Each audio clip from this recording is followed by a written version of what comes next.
जोर से बोलिए हालेलुया, हालेलुया।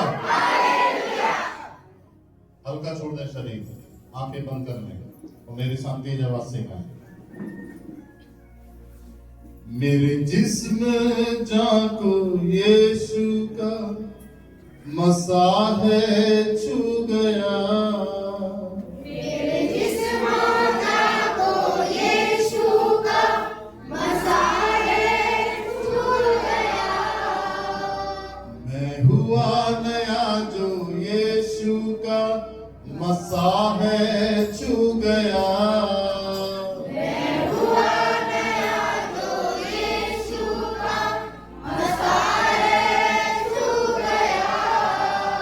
जिस मसा में है अब्दी शिफाई, वो मसा है मुझे छू गया। जिस मसा में है अब्दी शिफाई, वो मसा है मुझे छू गया। जो मसा बख्शता है रिहाई, वो मसा है मुझे छू गया।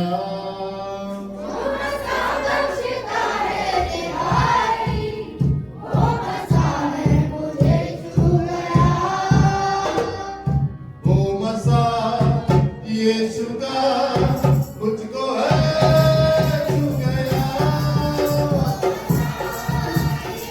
ताली बजा के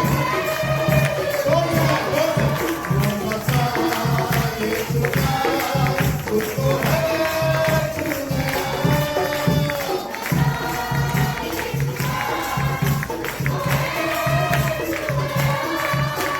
जिसमें जाको यीशु का मसा है छू गया।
धन्यवाद।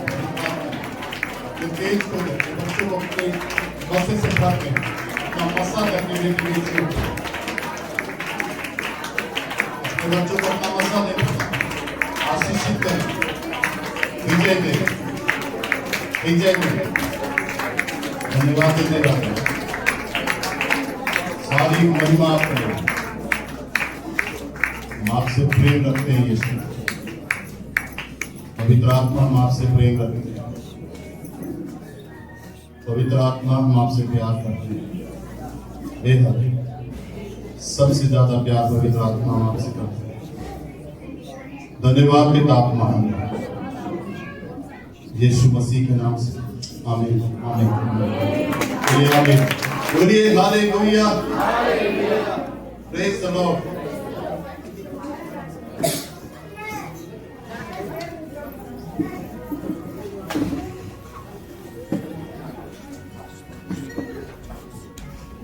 परमेश्वर आज शब्द दिखाता है मुझे। आ शब्द आ में आ का डंडा लगा हुआ है। आ परमेश्वर मुझे आ शब्द दिखा रहा है, उसमें आ का डंडा लगा है। आ बोलिए आमीन। मुझे नहीं मालूम, परंतु हो सकता कुछ नहीं बात परमेश्वर की, परंतु हाँ ये मैं जानता हूँ कि जो मैं महसूस कर रहा हूँ वो ये है कि जितने के नाम आ से आते हैं परमेश्वर आज उनको छुएगा। बोलो आमीन। तारीफ करें। हालेलुया। आज से उनकी लाइफ में कुछ बड़ा बदलाव आएगा। आमीन।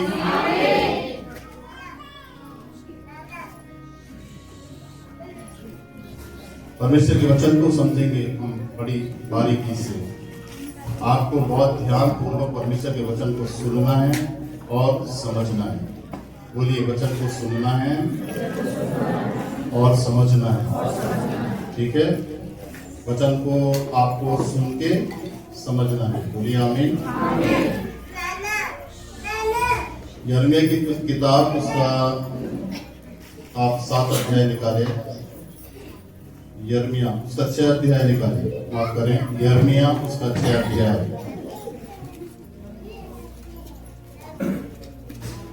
यिर्मयाह उसका 6 अध्याय और उसकी 16 आयत को हम आराम से समझेंगे। ठीक है, 2-3 वर्ष हम परमेश्वर की समझेंगे।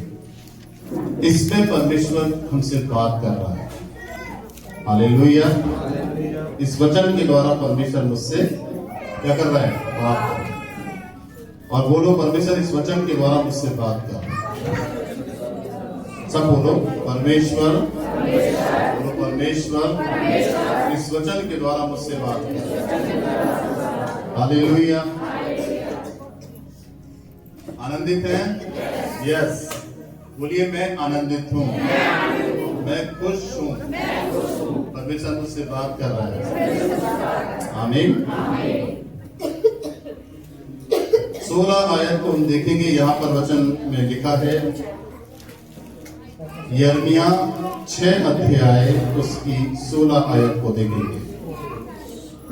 यहाँ पर देखें, यहाँ पर लिखा है, यहोवा यूं भी कहता है, सड़कों पर खड़े होकर देखो और पूछो कि प्राचीन काल का अच्छा मार्ग कौन सा है। परमेश्वर क्या बोल रहा है? परमेश्वर कह रहा है कि सड़कों पर खड़े होकर देखो और पूछो भी कि प्राचीन काल का मार्ग, काल का अच्छा मार्ग कौन सा है। परमेश्वर यहाँ पर मार्ग के बारे में बात करता है और लोगों की स्वेच्छा से परमेश्वर कहता है कि सड़कों पर, क्योंकि सड़क एक मार्ग को दर्शाती है। सड़क आवागमन को दर्शाता है, सड़क चौराहे को भी दर्शाती है। तो परमेश्वर कहता है कि खड़े हो और पूछो कि अच्छा मार्ग प्राचीन काल का कौन सा है। ठीक है, तो परमेश्वर सड़क पर लाकर खड़ा करता है और बोलता है पूछो, क्योंकि सड़क में एक चीज और है, बहुत सारे लोग चलते हैं। एक व्यक्ति नहीं, कई लोग आते हैं, कई लोग जाते हैं, कुछ बुजुर्ग हैं आते हैं जाते हैं सड़कों से, कुछ जवान हैं सड़कों से आते जाते हैं। तो सड़क एक मार्ग है, चौराहा है, और दूसरा सड़क पे बहुत सारे लोग चलते हैं। परमेश्वर की पुस्तक कहता है देखो,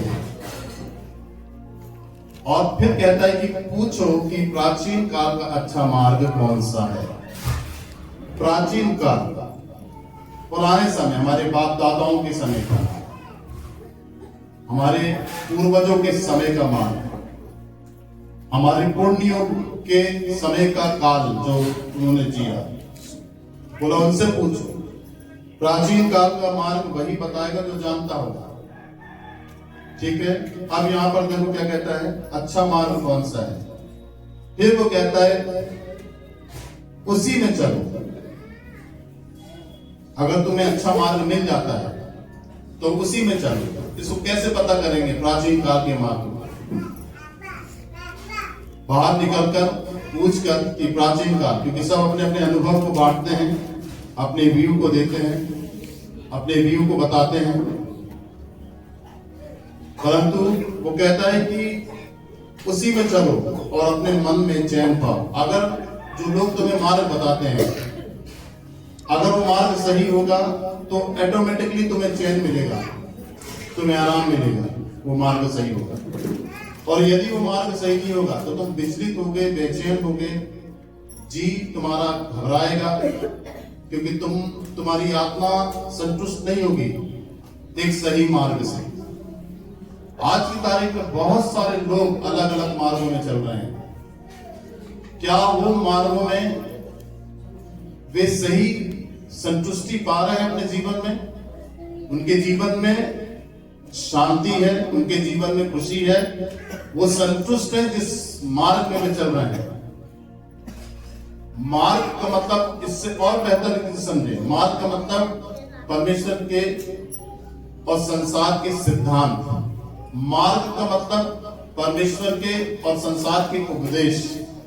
मार्ग का मतलब परमेश्वर की और संसार की शिक्षाएं। मार्ग का मतलब परमेश्वर की और संसार की शिक्षा की वे रास्ता, कथा कहानियों की वे रास्ता जिसमें आप संतुष्ट हो जाएं। तो सही रीति से अगर आप समझें तो वे संतुष्ट नहीं है, क्योंकि उन्हें शांति का मार्ग नहीं मिला, उन्हें संतुष्टि का मार्ग नहीं मिला। क्योंकि यदि लोगों को शांति का मार्ग मिल जाए, संतुष्टि का मार्ग मिल जाए, तो वो अपने जीवन में चैन को पाएंगे, अपने जीवन में तसल्ली पाएंगे। कोई प्रश्न नहीं होगा उनके जीवन में कि वो प्रश्न करें कि मुझे संदेह है इस मार्ग में, कुछ समझ में नहीं आ रहा है। इसीलिए यहां पर देखिएगा कि परमेश्वर कहता है कि तुम्हें चैन मिलना चाहिए। अगर तुमने सही राइट वे पकड़ा है, सही रास्ता पकड़ा है, तो तुम्हें ऑटोमेटिकली चैन मिलेगा, तुम्हें ऑटोमेटिकली शांति मिलेगी। और परमेश्वर के मार्ग के अलावा, उसके वचन के अलावा, उसकी शिक्षाओं के अलावा, उसके ज्ञान के अलावा, उसके उपदेश के अलावा, खासतौर से उसकी आज्ञा के अलावा मनुष्य को कहीं भी चैन मिलने वाला नहीं है। घूम ले हम दुनिया में, और भी सिद्धांतों में, और भी शिक्षाओं में चले जाएं, परंतु परमेश्वर की शिक्षाओं में शांति है, आनंद है। उसके वचन में, उसकी आज्ञा में शांति है और आनंद है। और जब एक व्यक्ति परमेश्वर के वचन को ग्रहण करता है, उसके वचन पर चलता है, वही मार्ग है, तो वो अपने जीवन में चैन को पाता है, शांति को पाता है। क्योंकि उसको शांति को लाना नहीं है अपने जीवन में, अपने आप उसे शांति मिलेगी, अपने आप उसे चैन मिलेगा। वचन हमें शांति देता है, वचन हमें चैन देता है, वचन हमें तसल्ली देता है, वचन हमें दिलासा देता है, वचन हमें आशा देता है। बोलिए हालेलुया, जोर से बोलिए हालेलुया। और आगे वो लिखता है, पर उन्होंने कहा हम उस पर ना चलेंगे, हम उस पर ना चलेंगे। मनुष्य परमेश्वर की आज्ञाओं को मानने के लिए, परमेश्वर के वचन में रहने के लिए परमेश्वर के वचन को जानने के लिए हट करता है, जिद्दी, हम उस पे नहीं चलेंगे। ये स्वभाव किसका है? जिद्दीपन का, कि हम उस पे नहीं चलेंगे। नहीं जाता है मनुष्य, क्योंकि मनुष्य जिद्दी है, अपनी इच्छाओं, अपनी सहूलियत के द्वारा वे मार्ग को चुनता है, परंतु उसमें उसको तसल्ली नहीं मिलती है। तो वो परमेश्वर कहता है, पर उन्होंने उसे नहीं चुना, परमेश्वर के मार्ग को उन्होंने नहीं चुना। और यहां पर लिखता है, पर उन्होंने कहा हम उस पर ना चलेंगे। आपने देखा जब यीशु मसीह को क्रूस पर चढ़ाया जा रहा था, तो पिलातुस के सामने यीशु मसीह को लाया गया। पिलातुस बार बार कह रहा है कि देखो, मैं इसके अंदर कोई भी दोष नहीं पाता, तुमने यीशु मसीह को पकड़ के लेकर आया मेरे पास। तो लोग कह रहे हैं कि ये भरमाता है, ये परमेश्वर की निंदा करता है, ये परमेश्वर का विरोध करता है, ये परमेश्वर को बुरा कहता है। हमने देखा है, पकड़ा है, झूठे दोष लगाए यीशु मसीह के ऊपर। और जितने भी चेले थे, आप स्तिफनुस को देखेंगे तो उसके ऊपर भी मूसा की निंदा करते हुए का दोष लगाया कि ये मूसा की निंदा करता है, मूसा की व्यवस्था की निंदा करता है ये। तब इस स्तिफनुस को पत्थर से मार दिया लोगों ने, उसमें पौलुस भी शामिल था। तो बात, सब्जेक्ट ये नहीं है, मेरा बात ये है कि आप इसको समझना है आपको।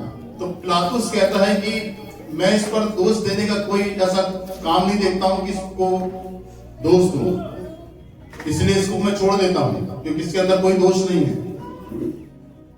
क्योंकि आप समझिए कि जो धार्मिकता की बात कर रहा है, जो परमेश्वर के वचन की बात कर रहा है, जो परमेश्वर के बारे में सिखा रहा है, जो परमेश्वर की सच्चाई को बता रहा है, उसके अंदर किसी भी बदले की भावना की बू नहीं है, बदबू नहीं है। इसलिए पिलातुस कहता है कि मैं इसके अंदर कोई दोष नहीं पाता हूं, ऐसी कोई राजनीति वाली बात इसके अंदर नहीं है। अगर राजनीति वाली बात यीशु मसीह के अंदर होती तो वो पिलातुस को जवाब देता कि मैं राजा हूं, मैं यहूदियों का राजा हूं, मैं दुनिया का राजा हूं। एक दिन उसने कुछ भी नहीं बोला,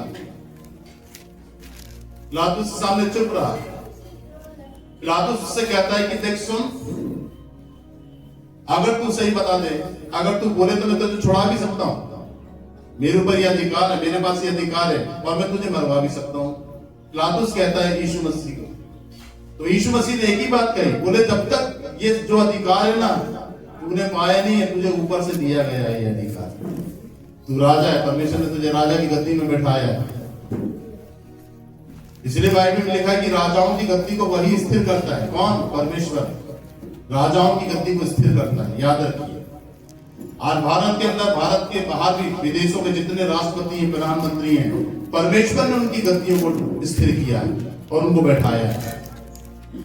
परमेश्वर उनको बैठाना और उनको उस गद्दी से हटाना भी जानता है। बोलिए हालेलुया। समझिए कि नहीं? इसलिए वो ये नहीं सोचे कि परमेश्वर ने हमें प्रधानमंत्री बनाया, वे ये नहीं सोचे कि परमेश्वर, मनुष्य ने या मैंने अपनी हैसियत से प्रधानमंत्री बना या मैं राष्ट्रपति अपनी हैसियत से बना। नहीं, परमेश्वर ने उनको हैसियत दी, परमेश्वर ने उनको बैठाया उस गद्दी पर, नियुक्त किया कि वे देश को चलाए। तो यीशु मसीह पिलातुस को कहता है कि जब तक ऊपर से ना दिया जाए तो तुझे ऊपर से मिला है, और अगर ऊपर से ना दिया जाए तो कुछ नहीं कर सकता मनुष्य। बोलिए हालेलुया। तो फिर क्या करें? फिर बाहर ले जाके बोलता है, फिर पिलातुस लोगों के सामने बोलता है कि देखो मैं इसके ऊपर कोई दंड नहीं पाता हूं, छोड़ दो इसे। बोले नहीं, भीड़ इकट्ठी जाती है, बोले नहीं नहीं, इसे क्रूस में चढ़ाओ, इसे क्रूस पे चढ़ाओ, इसे क्रूस दो, इसे मौत दो। क्रूस पे चढ़ाना मतलब बहुत बड़ी बात हो गई। एक बहुत बड़ा क्रिमिनल होता है जिसको क्रूस की सजा दी जाती है, ये क्रिमिनल नहीं है। तुम इतने बड़े मृत्यु दंड को इसके ऊपर मांग रहे हो। नहीं नहीं, इसने हमारे परमेश्वर की निंदा की है। पूरी यूनिटी हो गई, भीड़ एक हो गई। पिलातुस दब गया, सत्ता की बात थी, भीड़ नीचे गिरा सकती है उसको उसके पद से। वो घबराया हुआ था, बोले क्या कर? बोले ठीक है, मैं तो अपने हाथ को धो लेता हूं, तुम इसको क्रूस पर चढ़ाओ, मैं कोड़े लगवाकर इसको छोड़ देता हूं, बस यहां तक मेरी कहानी कर रहा हूं, अब तुम्हें जो करना है करो। तो उनके साथ एक कंडीशन थी। वो कंडीशन ये थी कि एक व्यक्ति को पकड़ा जाता है, क्रिमिनल को, और दूसरे व्यक्ति को जो जेल के अंदर होता है उसे छोड़ा जाता है। तो वो कहता क्या करें, इसके अंदर कोई दोष नहीं है, इसको बंद करता हूं मैं, इसको जेल में बंद करता हूं, इसे मरवाता हूं, तो इसके बदले किसको छोड़ूंगा? ऐसा तो कोई व्यक्ति है नहीं। तो कोई बात नहीं, छोड़ो इसको, जाने दो, धर्म के काम करने दो, क्या परेशानी। परंतु लोग बोलते हैं नहीं, हमें यीशु नहीं, हमें बरअब्बा चाहिए, हमें बरअब्बा डाकू चाहिए। बरअब्बा डाकू जो जेल के अंदर बंद था, उसने कई हत्याएं, कई लूटपाट करी, कईयों के घर बिगाड़े, कईयों की ठोकर का कारण बना। लोगों ने, भीड़ ने ऐसी चीज को चुना। आज वही रीति है संसार के अंदर कि लोग आज अच्छी चीज को नहीं चुनते हैं, अच्छी चीज को बुरी चीजों में देखते हैं लोग। आज भी लोगों का निर्णय गलत है, ये रीति वही की है। आज उनको बोलो कि इस मार्ग में चले तो वो अच्छे मार्ग को नहीं चुनेंगे, वो बुरे मार्ग को चुनेंगे। आज उनको बोलो कि वो धार्मिकता के मार्ग में चले तो वो धार्मिकता के मार्ग को नहीं चुनेंगे, वो गलत मार्ग को चुनेंगे। आज पूरा संसार किसी में है। आज उनको बोलो वचन पढ़ो, चर्च में आओ, प्रार्थना करो, सच्चाई को जानो, यीशु मसीह सत्य है, जीवन है, उद्धार करता है, नहीं, उनको नहीं चाहिए। इसलिए दूसरा रास्ता देखिए परमेश्वर ने क्या कहा, दो रास्ते बनाए परमेश्वर ने, एक तो सकरा और एक चौड़ा। ठीक है, तो यीशु मसीह क्या कहता है कि सकरा है वे मार्ग जिसमें लोग कठिनाई से पहुंच के पार होते हैं, परंतु चौड़ा है वो रास्ता है जिसमें लोग विनाश की ओर जाते हैं।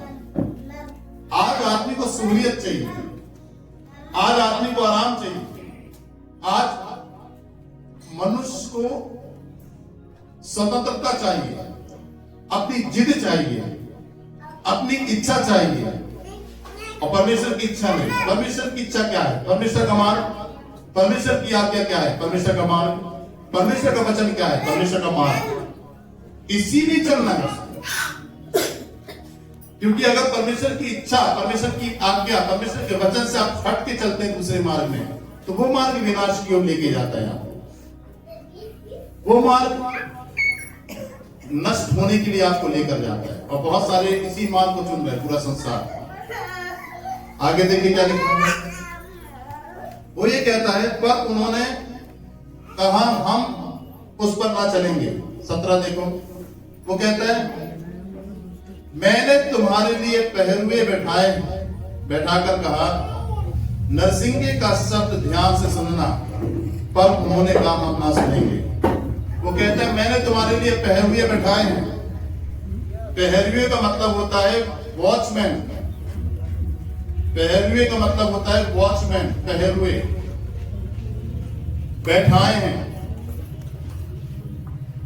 आत्मिक दृष्टि से अगर आप पहरुओं को देखें तो आत्मिक दृष्टि से पहरुए हैं परमेश्वर के दास, नबी, भविष्यवक्ता, टीचर, शिक्षा देने वाले परमेश्वर की। परमेश्वर ने पास्टरों को खड़ा किया, परमेश्वर ने लीडरों को खड़ा किया, परमेश्वर ने भविष्यवक्ताओं को खड़ा किया, नबियों को परमेश्वर ने खड़ा किया कि लोगों को चिताएं, लोगों को समझाएं, लोगों को बताएं। तो परमेश्वर कहता है मैंने तुम्हारे लिए पहरुए खड़े किए हैं। वो जाग के आपके लिए प्रार्थना करते हैं, वे आपकी चिंता करते हैं, वे आपको सही मार्ग बताते हैं, वो आपको सही सिखाते हैं, वचन से वो आपको सही समझाते हैं, वो आपको सही गाइड करते हैं, आपको पाप से बाहर निकालते हैं। ये होते हैं पहरुए, लीडर, पास्टर्स, भविष्यवक्ता परमेश्वर ने ठहराए हैं, जो आपको सही मार्गदर्शन करते हैं, सही गाइड करते हैं। बोलिए हालेलुया। और ये परमेश्वर ने ठहराया है लोगों को। और बाइबल बताती है नरसिंगे का शब्द ध्यान से सुनना, एक बुलाहट, एक कॉलिंग। नरसिंगे का मतलब नर का सिंह, जब फूका जाता तो कॉलिंग होती है। कॉलिंग में जैसी बैल बजती है, जैसी बैल बजी, सब सीरियस, सावधान हो जाते हैं। फटाफट तैयारी करते हैं। नरसिंह का मतलब, नरसिंह फूको का मतलब अलार्म। जैसे आप सुनो तो रेडी हो जाओ, जैसे आप सुनो तैयार हो जाओ, जैसे आप सुनो बिल्कुल जाग जाओ। आप बोलता नरसिंह से सब ऊंचा कर। दूसरी मीनिंग नरसिंह की बुलाहट, वो बुलाता है आपको नरसिंह के शब्द देकर, तुरही फूक कर। इसलिए बाइबल के अंदर तुरहियों की बहुत बड़ी बड़ी मीनिंग है। आने वाले दिनों में प्रकाशित वाक्य के द्वारा आपको समझाऊंगा। जब यीशु बादलों में आएगा तुरही फूकी जाएगी, बहुत जबरदस्त पूरी पृथ्वी में बैल बजेगी जब यीशु आएगा। और जितने धर्मी लोग होंगे तैयार होंगे, वे बिल्कुल उसकी तुरही सुनेंगे, कानों से तैयार हो जाएंगे और वो उठा लिए जाएंगे। बोलिए जोर से हालेलुया।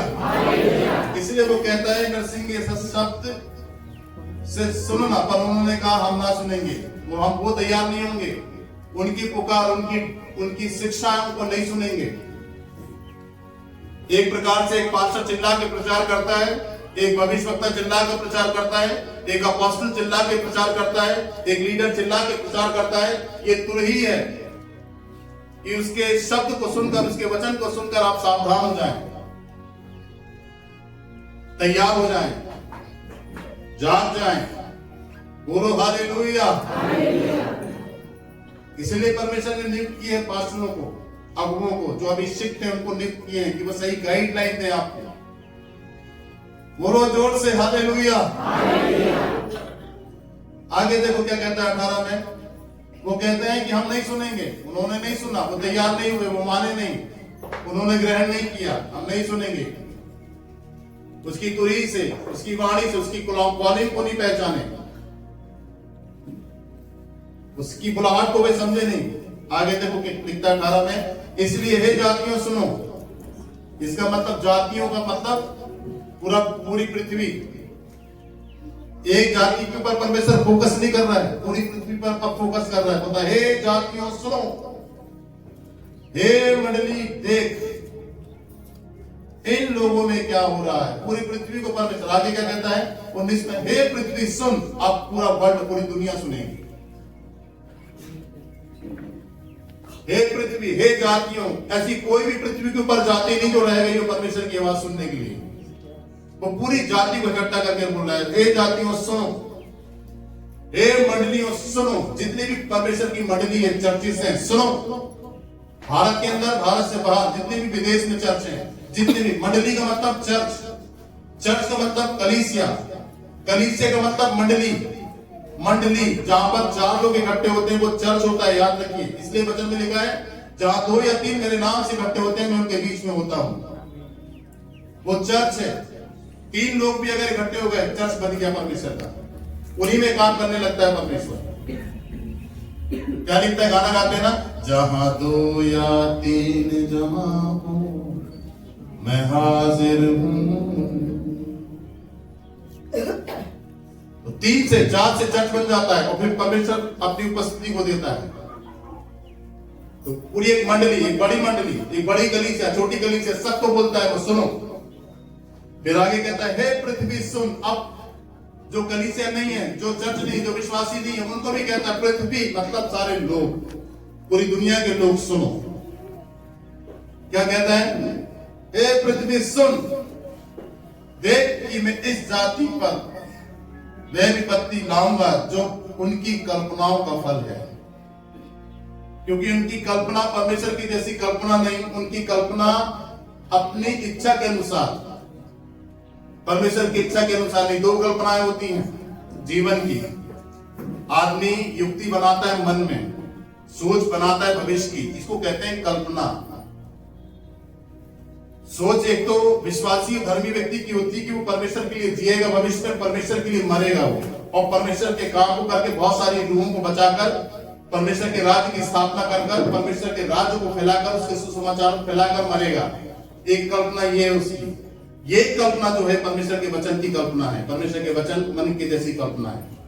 एक कल्पना ये है कि मैं खाऊंगा, पीऊंगा, आराम से रहूंगा, ऐश से रहूंगा, अपने मन से कहूंगा कि चिंता मत कर, तेरे पास बहुत है खाने के लिए। मैं अपने परिवार को समृद्ध देखना चाहता हूं, मैं अपने परिवार को ऊंचा देखना चाहता हूं, मैं अपने परिवार को आशीषित देखना चाहता हूं। एक मेरी कल्पना ये है, मैं सुखी, मेरा परिवार सुखी, सब सुखी, पड़ोसी रोए, कोई टेंशन नहीं, लेना देना नहीं, कोई बिलके, कोई तड़पे, कोई चीखे, कोई दुहाई दे, कोई लेना देना नहीं। मुझे और मेरे परिवार को समृद्ध होना है टोटली, बाकी गैर लोगों से मुझे कोई मतलब नहीं। एक कल्पना ये भी है जो परमेश्वर की ओर से कल्पना नहीं है। परमेश्वर कहता है कि मैं उनकी कल्पनाओं का फल दूंगा। याद रखो कि आप अच्छी कल्पना बनाते हैं तो इसका भी प्रतिफल देता है परमेश्वर। आप भविष्य में अच्छी कल्पना बनाते हैं परमेश्वर के वचन से, परमेश्वर की सोच और विचारों से, तो परमेश्वर इसका भी फल देता है। सुनो ध्यान से, अगर आप अपने मन में भविष्य और अपने बच्चों की कल्पना गलत बना रहे हो तो इसका भी फल परमेश्वर आपको बाइबल में ऐसे लिखा है कि मैं उनकी कल्पनाओं का फल दूंगा। आगे देखो क्या कहता है, क्योंकि उन्होंने मेरे वचन पर ध्यान नहीं लगाया। यही मार्ग है, उन्होंने मेरे वचन पर ध्यान नहीं लगाया। सबसे मूल कारण उसने क्लियर कर दिया कि उसके वचन पर ध्यान लगाओ बोलते हैं। अच्छा, ध्यान लगाना एक अलग बात है, ध्यान लगाकर उस पर चलना एक अलग बात है। जो ध्यान लगाएगा उसके अंदर ये क्वालिटी आएगी कि वो चलेगा। जो ध्यान नहीं लगाएगा और उसका ध्यान भटका होगा तो वो चलेगा नहीं, क्योंकि माइंड डाइवर्ट है, उसका ध्यान भटका हुआ है, उसका ध्यान परमेश्वर के वचन पर नहीं है, तो वो चल भी नहीं पाएगा। वो असमर्थ होगा चलने में, परंतु जिसका ध्यान परमेश्वर के वचन में होगा वो चलने का प्रयास करेगा, क्योंकि उसका पूरा ध्यान वचन में है, वो चलेगा। वो कहता है तुमने मेरे वचन पर ध्यान नहीं लगाया, और आगे देखो, और मेरी शिक्षा को उन्होंने निकम्मी जाना है। अगर हम सोचें कि परमेश्वर का वचन और उसकी शिक्षाएं बेकार हैं, जो भी कुछ पृथ्वी में है, खाओ पियो मजे से रहो, अपने भविष्य के लिए कर लो, अपने लिए कर लो, संसार के रीति रिवाज के अनुसार चलो, मारे जाओगे, संसार के सिद्धांतों के अनुसार चलो, खत्म कर दिए जाओगे। वो कहता ऐसा व्यक्ति परमेश्वर के वचन को और उसकी शिक्षाओं को तुच्छ जानता है, निकम्मी जानता है। निकम्मी का मतलब होता है किसी काम का नहीं है परमेश्वर का वचन मेरे लिए, यीशु मसीह मेरे लिए किसी काम का नहीं है, पवित्र आत्मा मेरे लिए किसी काम का नहीं है। मुझे जो चीज उससे अच्छी चाहिए वो मुझे मिल जाए, ताकि यीशु मसीह मेरे लिए कोई काम का नहीं है। इसीलिए लोग चंगे होते हैं और चले जाते हैं, क्योंकि उनको यीशु से नहीं, चंगाई से मतलब है। बहुत सारे लोग आते हैं, चले जाते हैं, छोड़ देते हैं चर्च को। सबसे बड़ा कारण है कि वो यीशु को नहीं, उसकी आशीष को चाहते हैं और यीशु को निकम्मा जानते हैं। विश्वासी क्यों बैकस्लाइड होता है, विश्वासी क्यों बैक हो जाता है, क्यों गिर जाता है? क्योंकि उसने यीशु को तुच्छ समझा, उसकी बरकतों को तुच्छ नहीं समझा। बोलिए जोर से हालेलुया। आगे देखो, आगे लिखता है शिक्षा को निकम्मी जाना। अब वो कहता है 20 देखो, मेरे लिए लोबान सभा से, लोबान एक भेंट है परमेश्वर की, जो पेड़ से निकलती है रार। एक अलग पेड़ इसका होता है जिससे रार निकलती है, वही लोबान होती है, और जब उसको जलाया जाता है तो खुशबू होती है, और वो खुशबू पूरे घर में फैलती है। छोटे छोटे कीड़े होते हैं जो घर के अंदर, झींगुर होते हैं, जो मक्खियां होती हैं, लोबान जलाने से वो मरती है। परंतु संसार ने और शैतान ने और दुष्टात्मा ने लोबान का जो मार्ग दूसरा कर दिया है ना, वो बिल्कुल हट गया है मार्ग लोबान का। तो लोबान एक सुंदर खुशबू, वो कहता है सुनना ध्यान से, बड़ा आनंद आएगा और आप आशीषित होंगे। हाथ उठाओ, बोलो आमीन। बोलो परमेश्वर मुझसे बात करें। सुनो जवानों, और सुनो सीनियर जितने हैं, और सुनो बच्चों, ध्यान से समझो परमेश्वर की योजनाओं को हिस्सा, खुदा के दिल की बात, उसके हृदय के दर्द जो आपसे आप प्रकट कर रहे हैं। यदि आज ही आप तैयारी कर ले, इस बात की कमर कस लें, तो परमेश्वर ऊंचे शिखर, ऊंचे मसीह में आपको लेकर जाएगा। बोलो आमीन, हालेलुया। खाद जो पेड़ से निकलती है उसको जलाया जाता है, फिर उसका धुआं उठता है ऊपर, ठीक है, इसको कहते हैं लोबान। ये भेंट होती है। इसलिए यीशु मसीह के मृत्यु के समय वो मजूसी लोबान लेकर आए। एक लोबान पुराने नियम में परमेश्वर के लिए भेंट थी। जब उसको जलाते तो उसका धुआं फैलता था, उसमें खुशबू थी। और कहां से लाए हैं? सभा से। सभा का मतलब होता है ये देश है सभा, जहां पर लोबान मिलती है, ओरिजिनल लोबान। सभा मतलब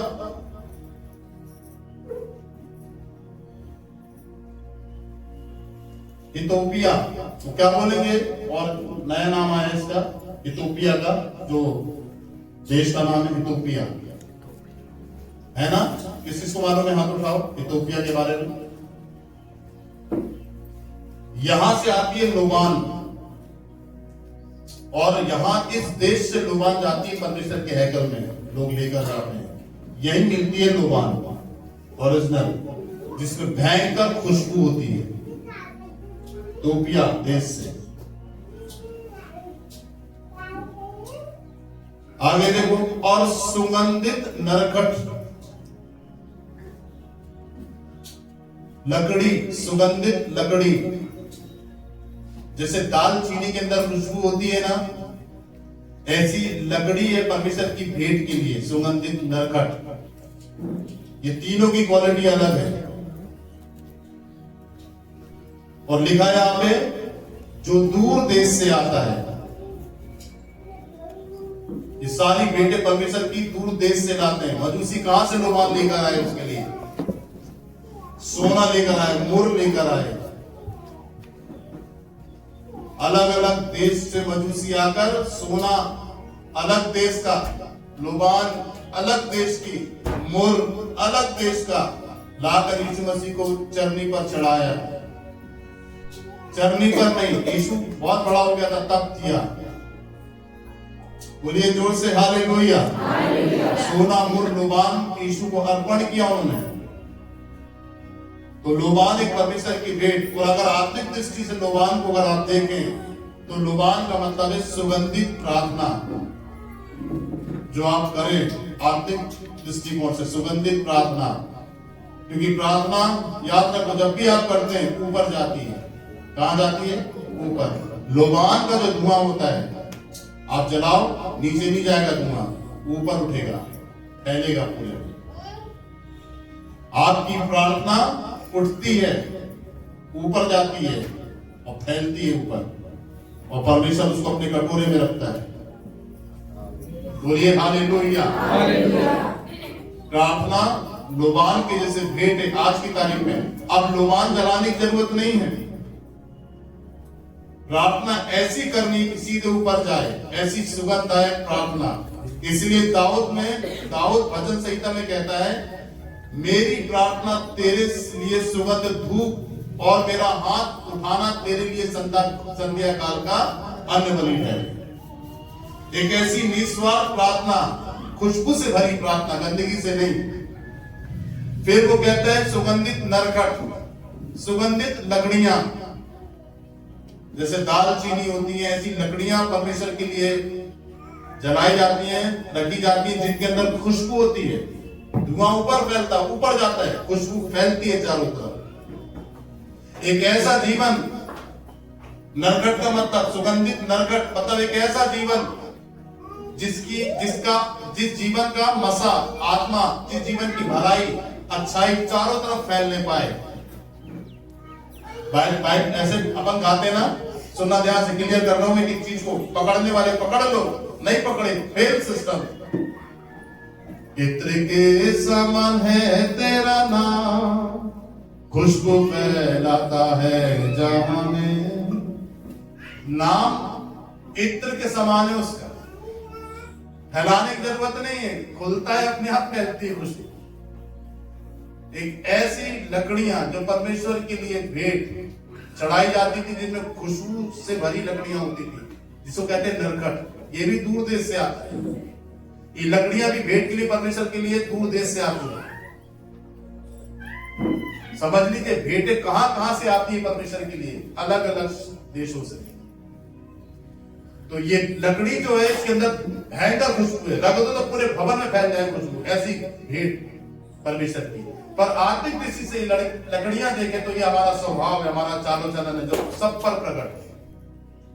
हमारी गवाही, अच्छी छाप हमारी जाए लोगों के पास, हमारी गवाही लोगों के पास जाए, हमारा प्रभु का नाम हमारे अंदर से खुशबू के समान फैले लोगों के लिए। ये है इसका मतलब। आगे चलो, वो कहता है जो देश से आता है, जो दूर देश से आता है, और वो कहता है इसका क्या प्रयोजन। इसका मतलब तुम्हारी प्रार्थना सही नहीं, नए नियम उसने क्लियर किया होता है, ये मुझसे मांगते होते हैं परंतु इनके मन मुझसे दूर है। इसका मतलब प्रार्थना के अंदर गड़बड़ी, प्रार्थना के अंदर अशुद्धता, प्रार्थना के अंदर बदबू, जीवन चालो चलन इस्राएलियों का सही नहीं, बुरा चालो चलन, गलत चालो चलन, उनकी गवाही खराब परमेश्वर की दृष्टि में। वो बोलता है मेरे को इससे क्या मतलब है कि तुम अच्छी गवाही, तुम स्वार्थ से भरी गवाही या गलत चालो चलन से अपने जीवन को तुम लेके चलो मेरे अनुसार। याद रखो अपने जीवन में, और बिल्कुल ध्यान से इस बात को समझो, जो जीवन परमेश्वर के वचन के द्वारा नहीं है उस जीवन को परमेश्वर कभी भी ग्रहण नहीं करता। जिस प्रार्थना के अंदर सामर्थ और मसा नहीं है, जिस प्रार्थना के अंदर परमेश्वर की पवित्रता नहीं है, उस प्रार्थना को भी परमेश्वर ग्रहण नहीं करता। ये बेटे हैं। आगे देखो क्या कहता है वो, तुम्हारे होम बलियों से मैं प्रसन्न नहीं हूं। होम बलि का मतलब भेंट, अच्छी भेंटों को लाना, अच्छी भेंटों को देना, बड़ी बड़ी भेंटों को देना। वो कहता है मैं प्रसन्न नहीं हूं। परमेश्वर किससे प्रसन्न होता है? तुम्हारे अच्छे चालो चलन, तुम्हारे अच्छे विवेक, तुम्हारे अच्छे विचारों से। और एक आदमी का, एक विश्वासी का अच्छा चालो चलन, अच्छा विवेक, अच्छा जीवन कैसे बन सकता है? परमेश्वर के वचन से, परमेश्वर की शिक्षाओं से, परमेश्वर की आज्ञाओं से। जिसके अंदर परमेश्वर का वचन है, जिसके अंदर परमेश्वर की आज्ञा है, जिसके अंदर परमेश्वर की शिक्षा है, जिसके अंदर परमेश्वर के सिद्धांत हैं, जिसके अंदर परमेश्वर की योजना है, उसी होम बलि को, उसी व्यक्ति को ग्रहण करता है परमेश्वर। वो होम बलि के समान ठहरता है, उसकी आशीषें, उसकी बरकतों को, सबको वो ग्रहण करता है। ये भी याद रखिए। मैं हर संडे बोलता हूं अच्छी भेंट डालो, मैं हर संडे बोलता हूं अच्छी बीज को बो।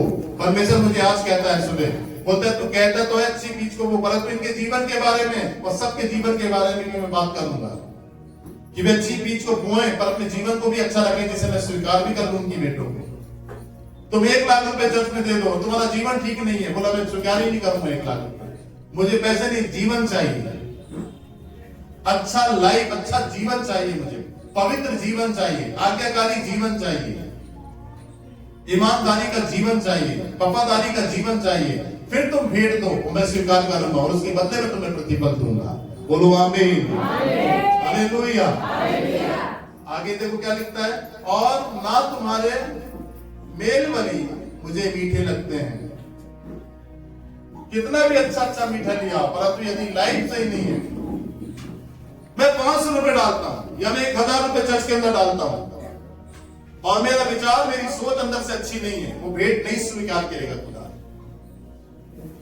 क्योंकि याद रखो, जब वो बुढ़िया जिसने 2 दमड़ी मंदिर के अंदर डाली, परमेश्वर ने उसकी भेंट के लिए नहीं, उसके मन के लिए बोला कि इसने सारी जीविका अपनी परमेश्वर को दे दी।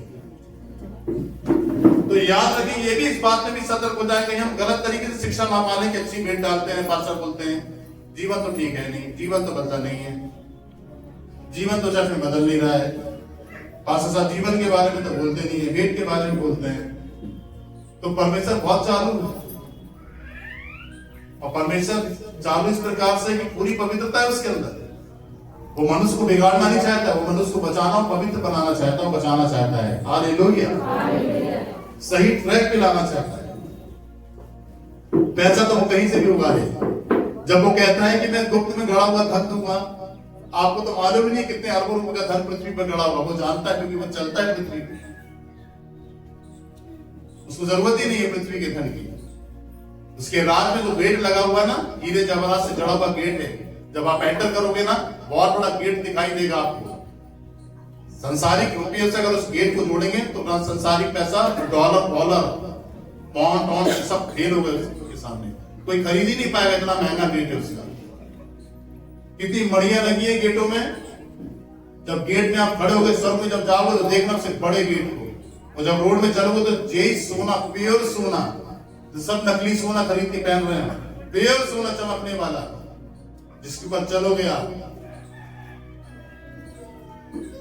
क्या दिक्कत है उसको? कोई परेशानी कहीं से भी नहीं है। वो आपसे प्यार करता है, वो मुझसे प्यार करता है, वो संसार के लोगों से जो विश्वासी हैं उनसे प्यार करता है, उनके जीवन को सही करना चाहता है। बोलो हालेलुया। आगे देखो क्या कहता है वो, ना तुम्हारे मेल बनी मुझे मीठे लगते हैं। कितनी भी अच्छी चीज दो, तुम्हारा जीवन जब ठीक नहीं है तो मैं चीजों को लूंगा नहीं, तुम्हारी कोई भी चीज मुझे पसंद नहीं है। मैं बहुत अच्छी चीजें तुम्हें देना चाहता हूं मेरे परमेश्वर, बहुत अच्छी, मेरा जीवन ठीक नहीं है परमेश्वर, मतलब मुझे नहीं चाहिए। मैं लालची थोड़ी ना हूं, बोलता मैं लालची नहीं, वो कहता कर्जदार भी नहीं हूं। इसलिए 10 आज्ञा में से एक आज्ञा मूसा कुछ नहीं, ये भी कहा कि बोल दे जाके लालच नहीं करना किसी भी घर का, किसी के घर का लालच नहीं करना। इसका क्या मतलब है समझ गए ना आप? घर में सब चीजें पाई जाती हैं, घर के अंदर सब चीजें होती हैं। वो कहता है किसी भी घर का लालच, घर का लालच का मतलब ये है कि घर में हर वस्तु में रहती है, स्त्री भी रहते हैं, पुरुष भी रहते हैं, लड़की भी रहती है, लड़का भी रहता है, हर सामान होता है घर में महंगा महंगा। तो केवल एक बिल्डिंग के लिए नहीं कह रहा है वो, घर के अंदर रखी, घर तो है, बिल्डिंग तो है, परंतु घर के अंदर मनुष्य है, स्त्री पुरुष है, और घर के अंदर बहुत सारी महंगी महंगी चीजें आदमी रख के रखता है अपने घर में। घर में पैसा भी बहुत है, घर में अच्छी अच्छी महंगी महंगी चीजें रखी हुई, खिड़कियों में, दरवाजों में, दीवारों में खिड़की महंगी महंगी चीजें लगी हैं। वो कहता है किसी भी घर का लालच नहीं करना, का मतलब ये है कि उसकी वस्तु के भी लालच नहीं और उसके लोगों का भी लालच नहीं करना। देखो कितना तरीके से समझा रहा है। जब वो ऐसा समझा रहा है तो वो लालची होगा क्या? बोलो ना जोर से, नहीं होगा। बोलो हालेलुया, बोलिए हालेलुया। याद रखो आज उसका शब्द है जो हमें तैयार कर रहा है। बोलो आमीन। अब आगे देखो वो कहता है, इस कारण यहोवा यूं कहता है, देखो मैं किस प्रजा के आगे ठोकर रखूंगा, और बाप और बेटा, पड़ोसी और मित्र सब के सब ठोकर खाकर नाश होंगे। परमेश्वर ठोकर रखता है कि आपको ठोकर लगे, बाप को बेटे से ठोकर लगे, बेटे को बाप से ठोकर लगे, मित्र को ठोकर लगे, व्यक्ति के मित्र को ठोकर लगे, और आपके मित्र से आपको ठोकर लगे।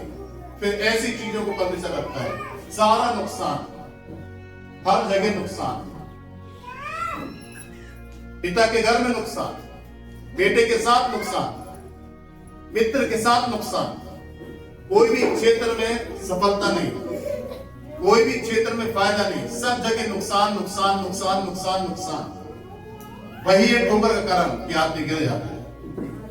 हर जगह आदमी नुकसान देखेगा, ठोकर लगी, इधर नुकसान देखेगा, व्यक्तियों के, मित्र के मन में नुकसान, मित्र के विचारों में समानता नहीं, मतभेद आ गया, बाप और बेटे के मानसिकता में मतभेद आ गया, बेटे के अंदर मतभेद आ गया, पिता के प्रति, पिता के मन में बेटे के प्रति मतभेद आ गया, नुकसान, एक बहुत बड़ा नुकसान।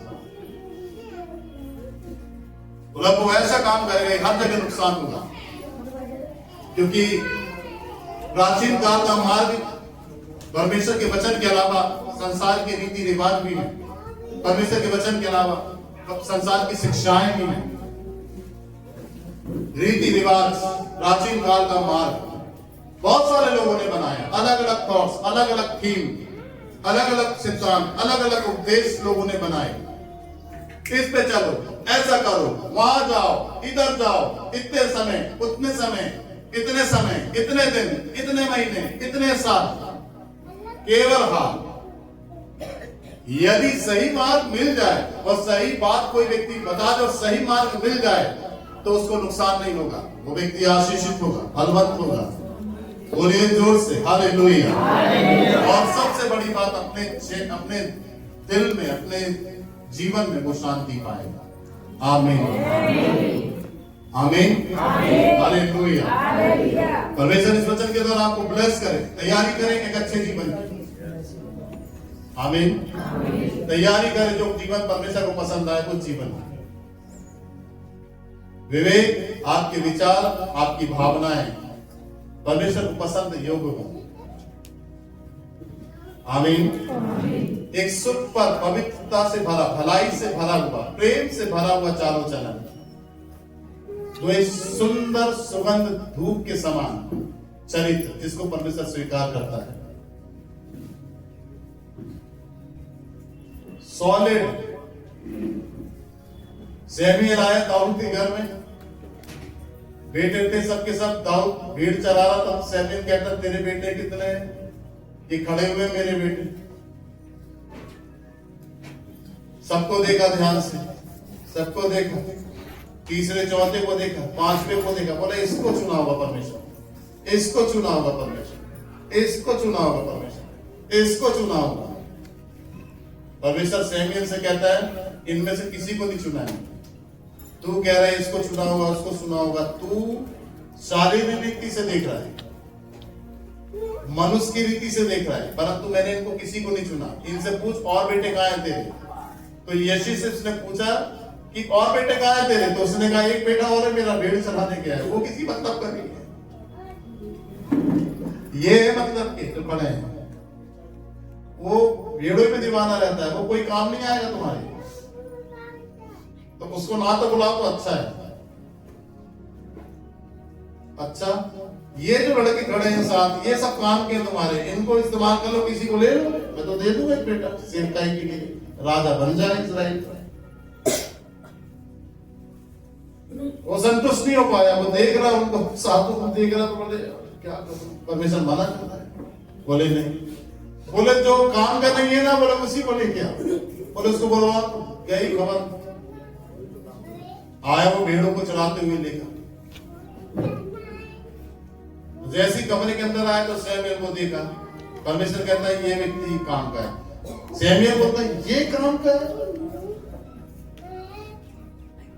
ये व्यक्ति काम में कैसे हो सकता है? ये भेड़ को चलाने वाला और इजराइल की चरवाई कैसे करेगा? परमेश्वर कहता है यही है जिसका तुझे अभिषेक करना है, जिसको कहते हैं दाऊद।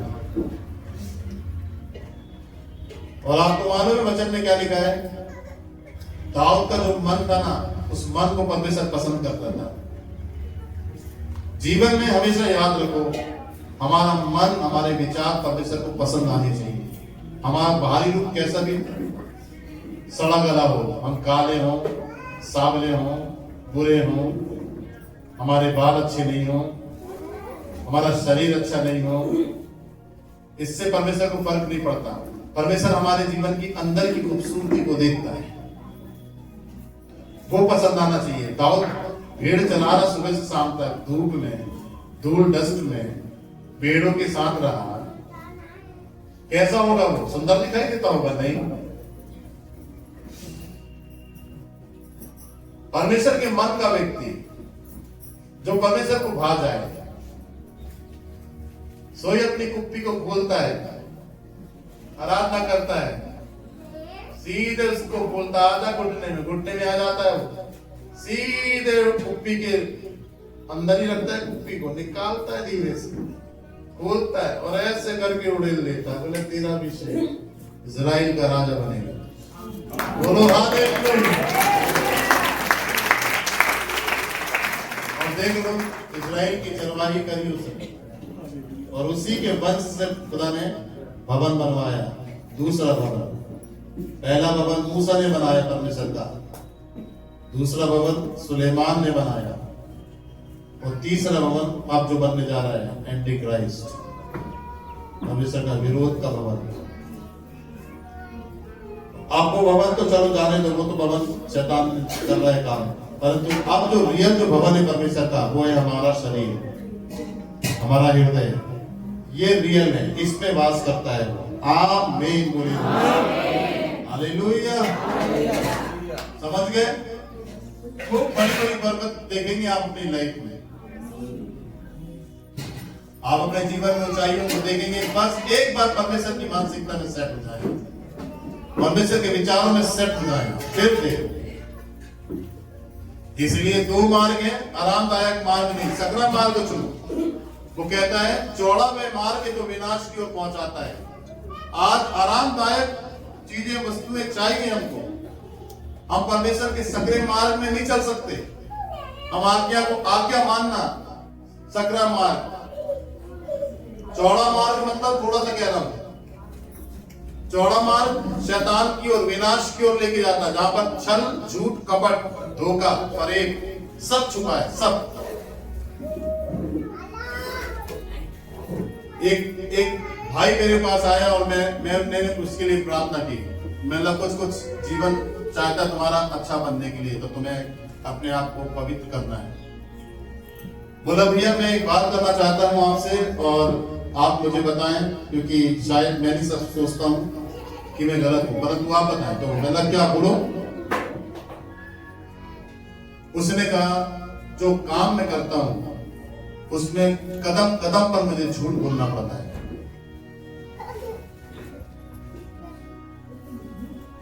और अगर ये तो काम है, और अगर मैं नहीं करूंगा तो फिर काम मत गया।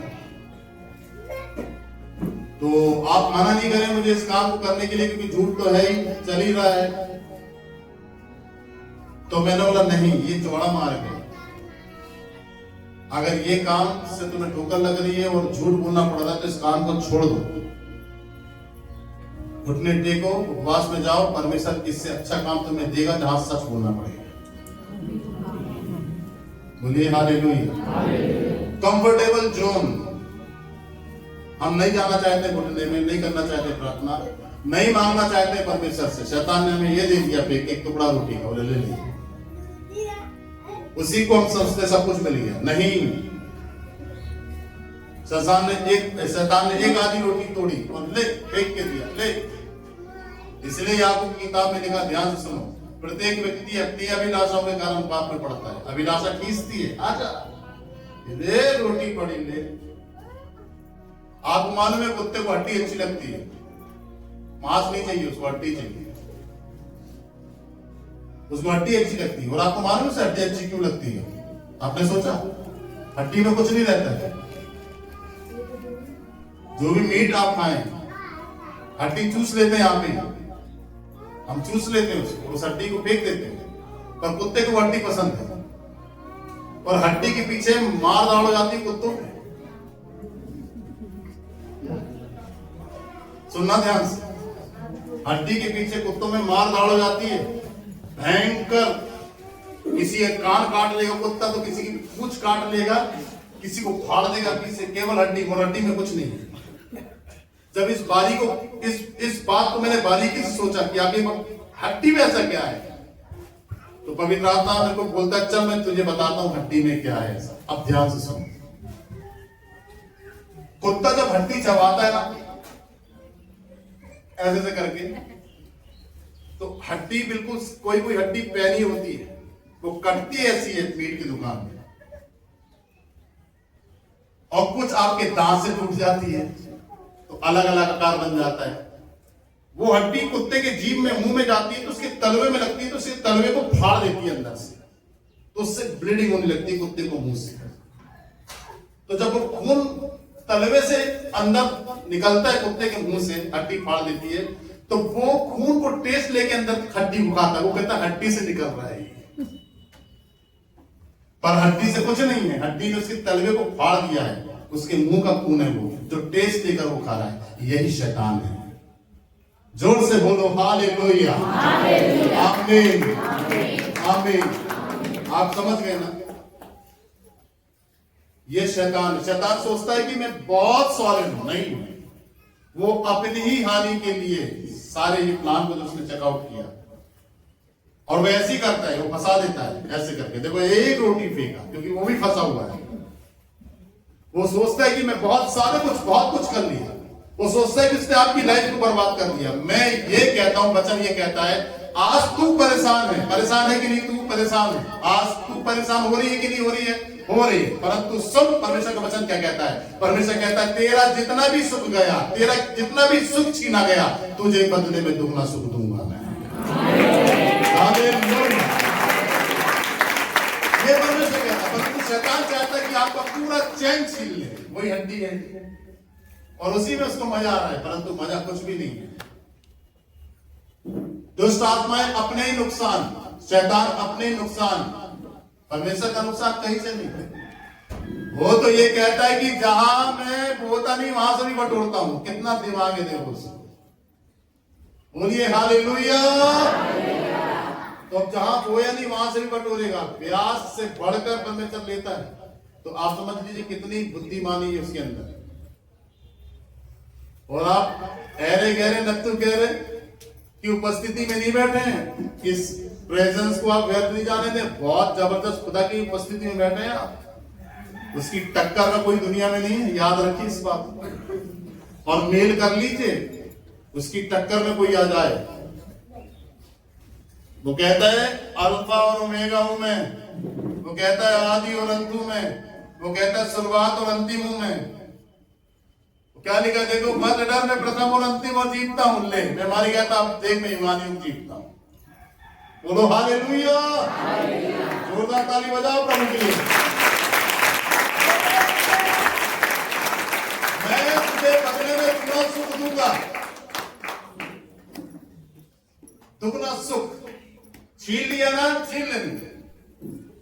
अब देख क्या करूंगा। भयंकर चाल है परमेश्वर की। कोई राजनीति उसके सामने नहीं चलती, कोई योजना उसके सामने नहीं। कितना ही बड़ा नेता हो। बोलिए आमीन। ऐसे करके रोटी फेंका, इसको बता के समाप्त करना। ऐसे करके रोटी फेंका, खींचे खींचे।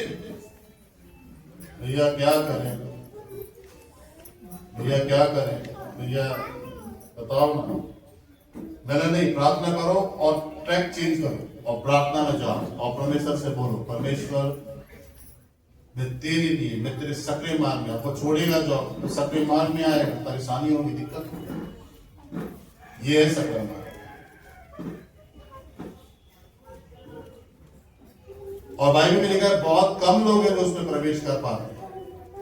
प्रवेश करने के बाद उन्हें अनंत जीवन मिलता है, परंतु वो जो अच्छा मार्ग है जहां पर हर प्रकार का विद्रोह छुपा हुआ है, जहां हर प्रकार का पाप छुपा हुआ है, जहां हर प्रकार की गंदगी छुपी हुई है, वो चौड़ा मार्ग है, वो विनाश की ओर लेके जाता है।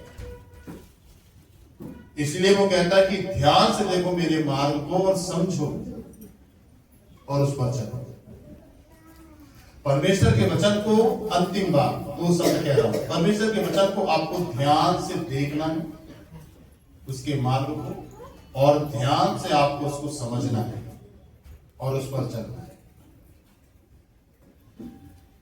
पहले समझो। इसलिए यीशु मसीह ने क्या कहा आपको मालूम है? दो शब्द बताऊंगा। पहले मेरे राज और मेरे धर्म की खोज करें। फिर यीशु मसीह क्या कहता है? दूसरी बात, मार्ग, सत्य और जीवन मैं ही हूं। क्या बोल रहा है वो? बोलो। मार्ग, सत्य और जीवन मैं ही हूं। कैसे बोलो? मार्ग, सत्य और जीवन मैं ही हूं। किसने कहा है? किसने कहा है? बिना मेरे द्वारा कोई परमेश्वर के राज्य में, आपको परमेश्वर के राज्य में जाना